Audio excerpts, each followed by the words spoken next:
आज हम बात करने वाले हैं make in India and made in India.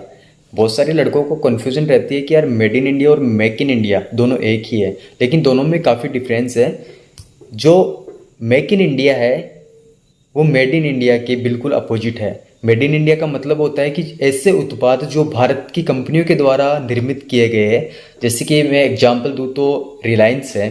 Reliance का जो प्रोडक्ट है जियो, जो सिम आप यूज करते हो, जियो मार्ट है, या जियो की और भी जैसे मान लो रिलायंस की कुछ कंपनीज है, वो इंडिया के अंदर एक प्रोडक्ट का उत्पादन करती है और इंडिया के अंदर सेल करती है। तो जो प्रोडक्ट उसने उत्पादित किया वो हो गया मेड इन इंडिया, भारत के द्वारा निर्मित या भारत में बनाया हुआ।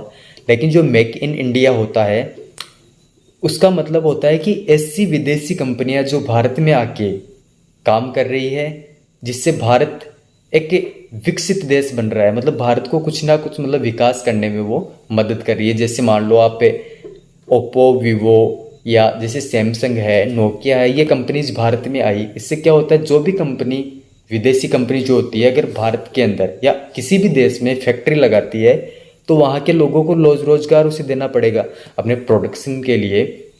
तो वहाँ के जो बेरोजगार लड़के या लड़कियाँ होंगे उनको रोजगार मिल जाएगा और भारत में एक नई टेक्नोलॉजी विकसित हो जाएगी, जिस वजह से भारत को विकसित होने में ज़्यादा समय नहीं लगेगा। इसलिए जो कंपनियाँ अपनी प्रोडक्शन से इंडिया को विकसित होने में मदद कर रही है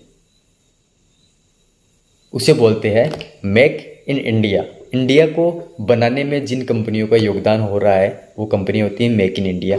इसलिए आप बिल्कुल समझ ही गए होंगे कि मेड इन इंडिया और मेक इन इंडिया में कितना अंतर है।